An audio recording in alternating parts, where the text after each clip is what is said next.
Hi, I'm Olivia. I'm the Southern Yankee Stitcher, and I'm back here with my Flosstube number 2. I wanted to share with you what I've been working on this week. It's all cross stitch. I had a lot of encouragement from other stitchers on Instagram, and I want to thank everybody who watched my first video. It was a little rough around the edges.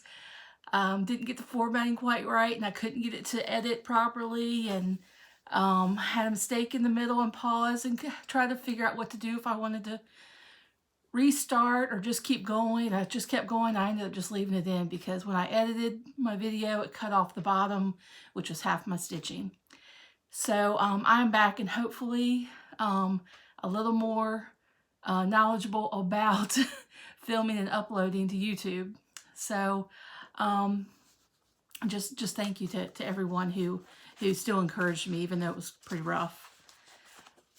I had some plans that I talked about last week, and I didn't get to a lot of those things that I wanted to do. I wanted to start a new piece I had designed, and I just didn't have time to do it. I'm in an organization that has several.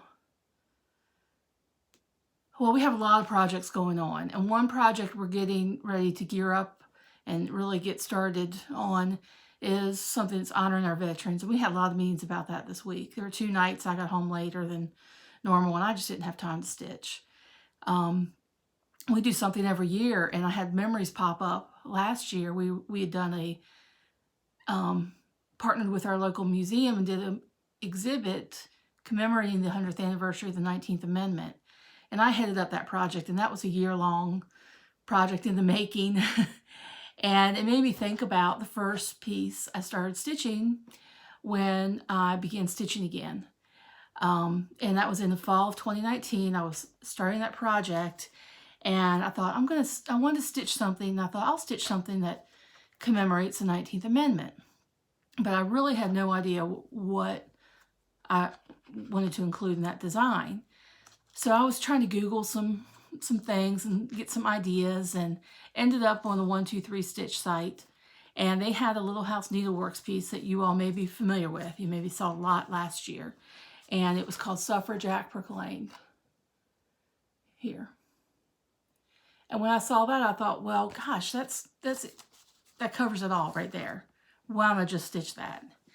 So I bought the pattern.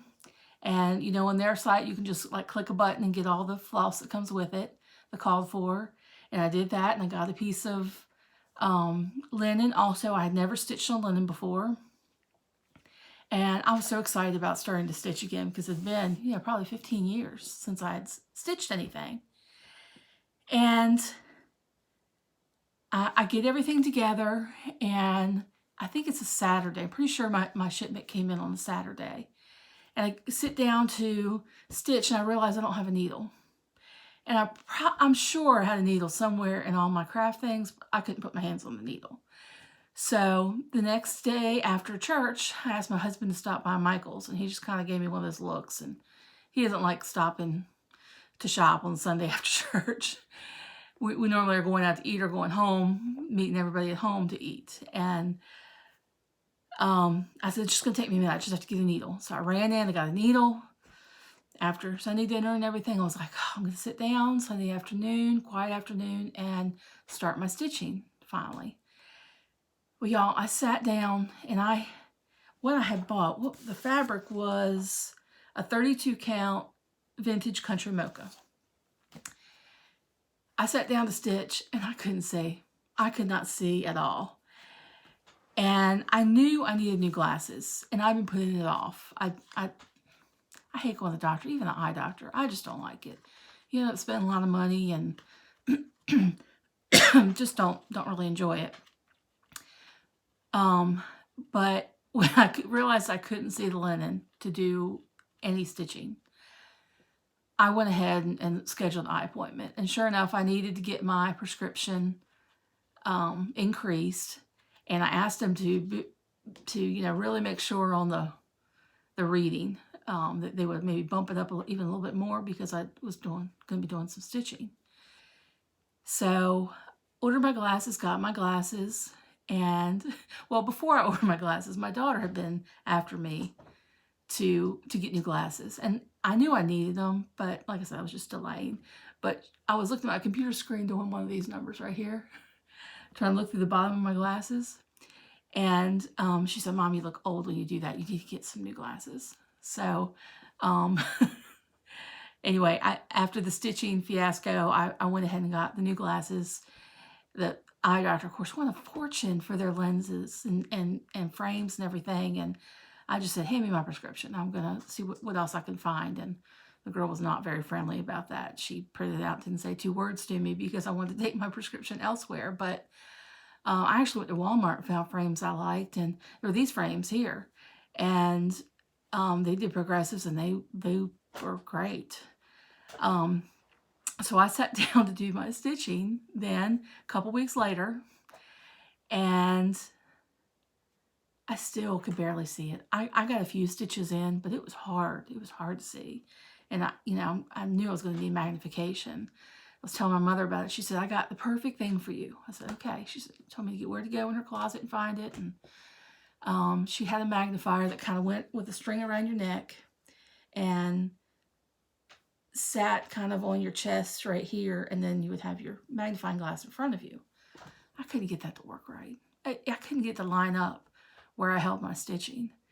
So I ended up going, I meant to have it in front of me and I don't. I ended up going to Hobby Lobby and getting a magnifier it's like a gooseneck thing, and it has a light on this side, but it also has a light that has magnification on the other side and a light on it. And you can sit it on a table, or you can just wrap it around your neck, kind of. And mine just kind of wraps, it sits on my shoulders, and it's right in front of me. And because it's gooseneck, you can adjust it however you need it. And so I've been using that for a couple of years, and it's worked pretty well. I really would like a floor magnifier that has a light in it, but I just can't decide which one to get. If you all know of a good one, I want some pretty strong magnification. And the magnifier with the light built in is what I want. So if anyone can recommend it, please comment below and recommend one for me, because I've been all through Amazon and I just can't decide which one to get. But I finally, with that magnifier, was able to start stitching and got it completed. And this is it, Suffragette Proclaimed. I was real pleased with it. I watched the tutorial that Vonna Pfeiffer did with a flat finish, and I followed her. I used sticky board because that's just what they had at Hobby Lobby, and I did exactly the way she said to do it with Eileen's fabric glue. The only thing I forgot on the back when I was putting the felt on, I meant to put a ribbon behind the felt so it would be a hanger. But if you see, I just have some straight pins in there with a little piece of trim, and this is lightweight. It hangs it just fine. Sometimes I hang it, sometimes it's just sitting on the shelf or something. And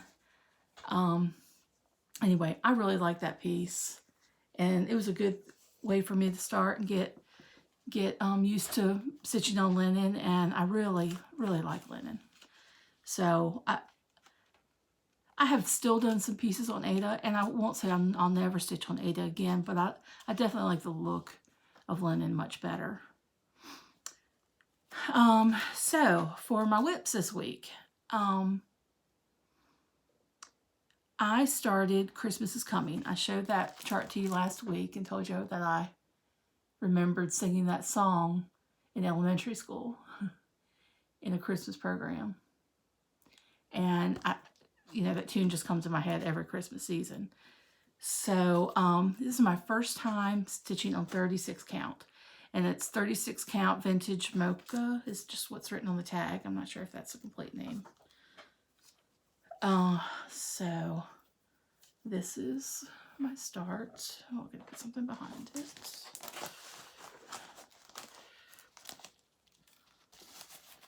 This is my start.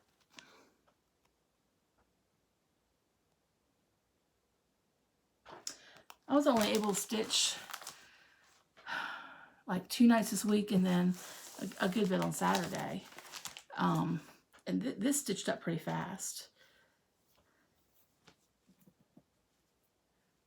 The 36 count is a little bit, it's a little bit harder for me to stitch on. My eyes are not the best. I've upgraded, got new glasses since I got these back in 2019, but I don't wear those to film in here because they're, what do you call it when they turn into sunglasses? Transition lenses. I'm not crazy about those, y'all. They would be, I would be wearing shades in here doing this video. My bathroom is so sunny. I may have mentioned this before. I don't know if I did. My bathroom is so sunny that they transition. So I'm wearing my old glasses, so I can't see quite as well. The other piece I did, y'all remember this? This one right here. This old pattern I found at the thrift store, which is a Stitch in Time by Sue Hillis Designs. I didn't mention that Christmas is Coming is by Shakespeare's Peddler. So this is Sue Hillis Designs, and I'm pretty sure she re-released this pattern in a different form. This is the one I stitched partially and hated it. I didn't like it from the beginning, and you know, I should have known not to do it. This is my reject here. It was on Ada. It's a large Ada. I don't like it. So I started to restitch this, and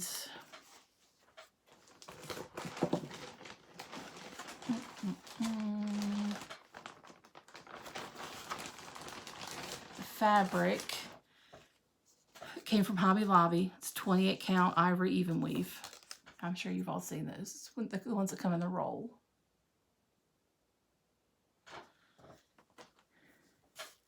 And so here, try and get my thread out of the way here. I've started, it's so much smaller. So much smaller. Here is the old one. Here is the new one.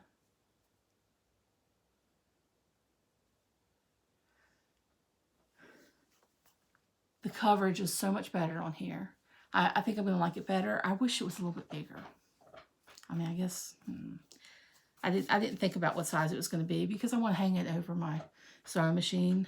I want it to be a little bit bigger, but it's fine because I'm gonna, when I take all those pictures down and behind me, I have some vintage things that were my mother's. I have I kind of think they were home material. It was a giant thimble and a giant pair of scissors, and they're metal. My mother told painted on them like in the 70s, and I have those, and I have some thread holders, and that whole wall, everything back there is going to change. Everything back there is going to change. So I got a good bit done on those two, and the other one I was going to work on, well, I had plans to start a lot of things. Didn't happen. But another one that I was working on was this patriotic piece. And this is the one that was from Purely Sampler, Homespun Elegance, Purely Samplers collection called Button Heart Sampler. It was designed by Sandra Sullivan.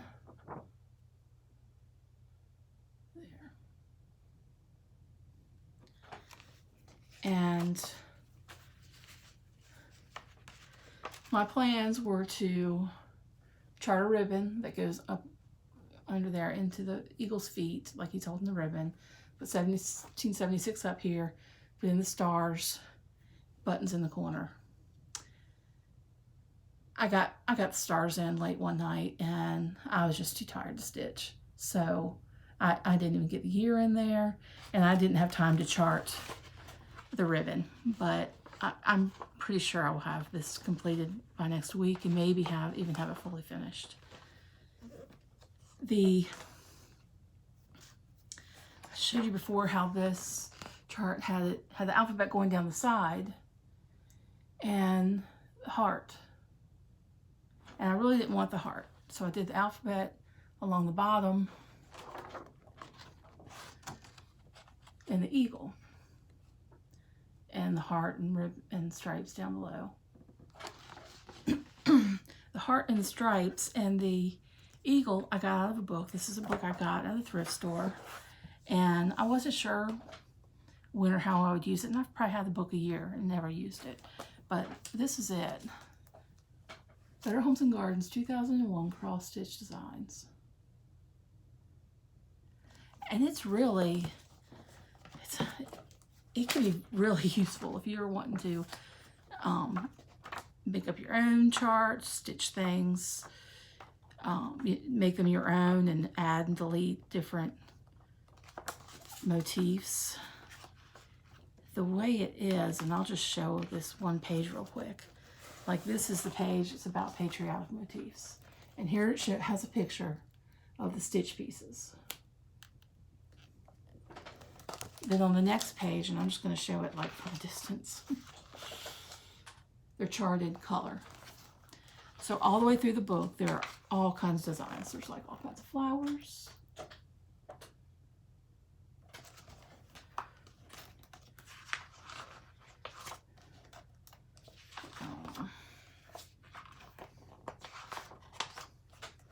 You have things for different holidays.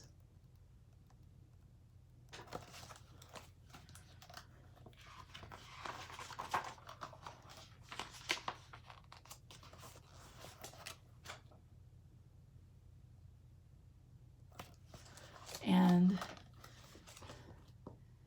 then the back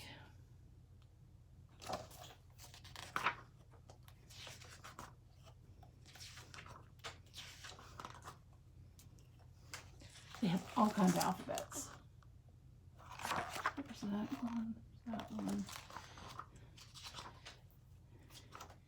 If you don't mind back stitching, this alphabet is really cool.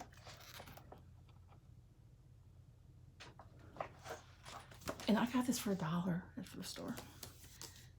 That's where I found the eagle, like I said, and the stripes and the star. I've used alphabets in here for things before. There was one alphabet, if you saw on my Instagram, I did a little ring bearer pillow for my son's wedding. And I don't know if I'll be able to find it.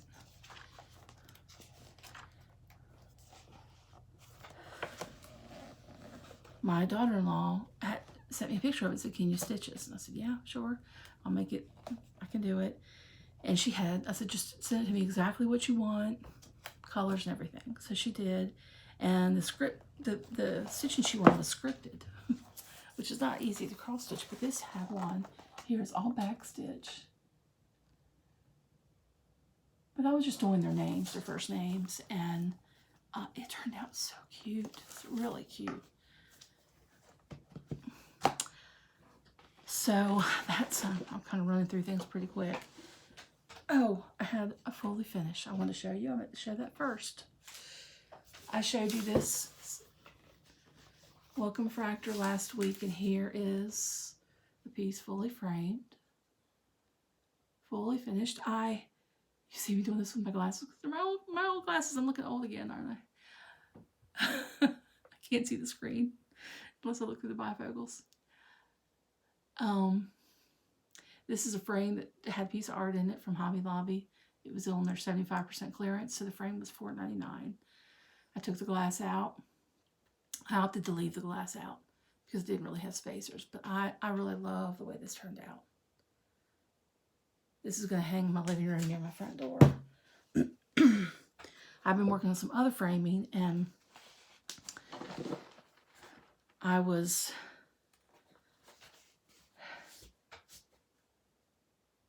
taking apart the Hobby Lobby frames. You know, they'll come and they'll have a lot of staples in there and holding the art in there, because when they sell, you know, they weren't selling these frames for frames. They were selling them as completed pieces to hang on your wall, and they're stapled in there pretty good from wherever they come from. So I worked on that some, and I've got lacing to do before I finish them. I'm going to be lacing this week for sure.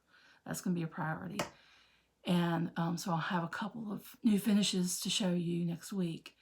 But there's one that I was working on. I wanted to show you kind of the in-between phase. First of all, it's an antique frame I had. This is the frame, if you can see it. I bought another frame at Hobby Lobby, and I didn't love it.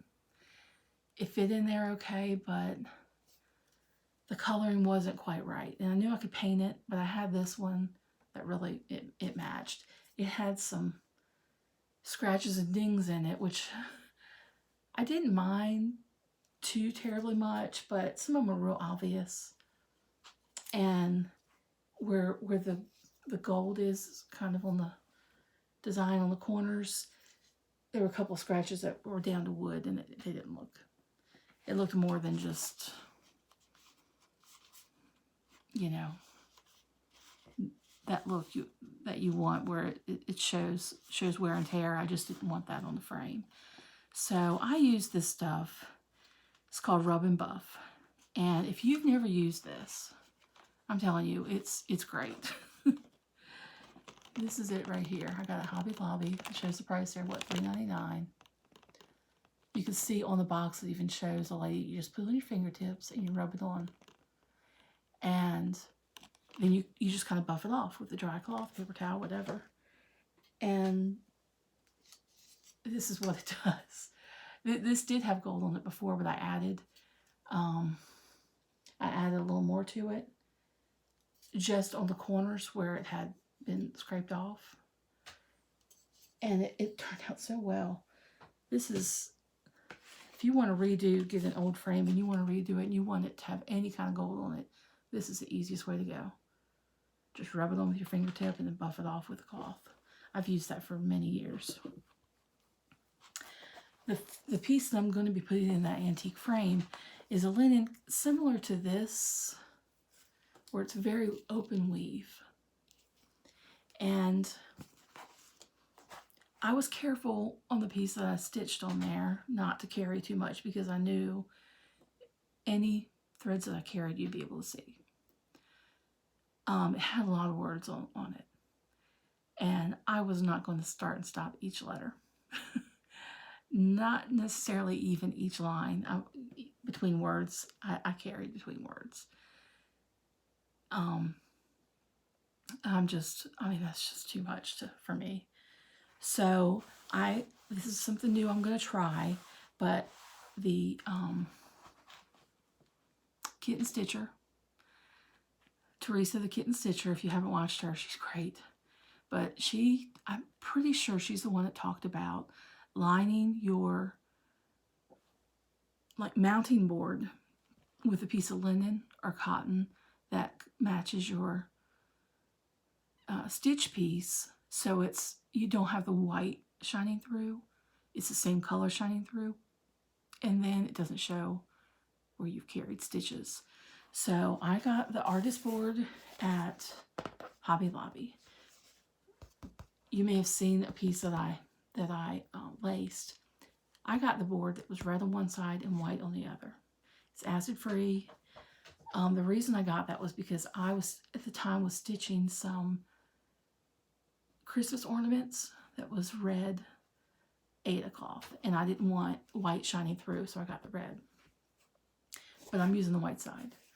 Well, this is just a piece of cotton that I've stretched over, and I have a piece of batting underneath. Then the cotton, I glued it with Aleene's fabric glue, put something heavy on it, let it sit overnight, so it's on there real good. So now I can take my linen, pretend this is the piece I'm putting on there.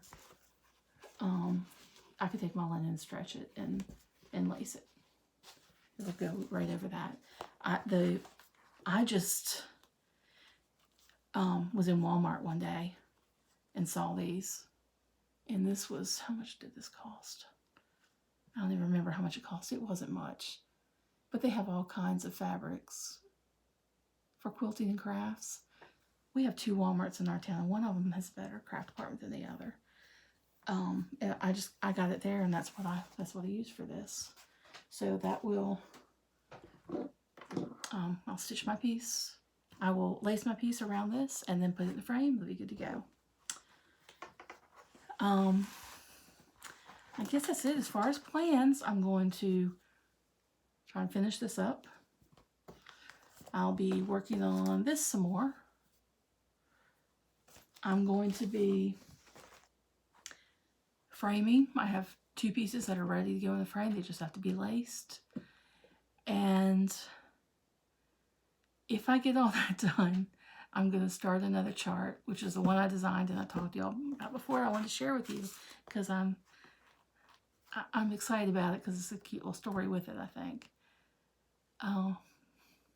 I am about to head to church. My husband just went out the door. He's leaving in his truck. We're just going to have to drive separate today because I have places I have to be today and couldn't film this any other time. So, sorry it's rushed, but I just made a deal with myself that I was going to do this weekly as long as I could, and try and make sure I got it done. It had been easy to say I don't have time to do it this week, but I didn't want to do that. So this is kind of, I feel like I'm unorganized and talking to y'all about this stuff, but I just wanted to update you on what I've been working on. If you haven't been participating in Common Threaded Stitcher on Instagram, if you're on Instagram, that has been so much fun.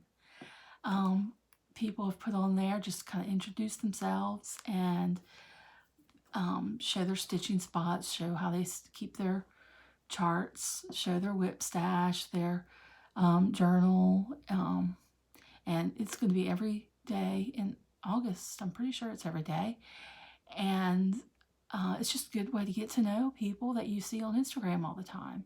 So if you haven't done that, you can pick up. I'm sure there's no Instagram police is going to say you didn't start this on day 1. You can't do it. You can go ahead and start it now, and you just hashtag Common Threaded Stitcher, and I'll be posting on there, and I hope you will be too. And then we'll be back next week to show you some more stitching. Have a great week.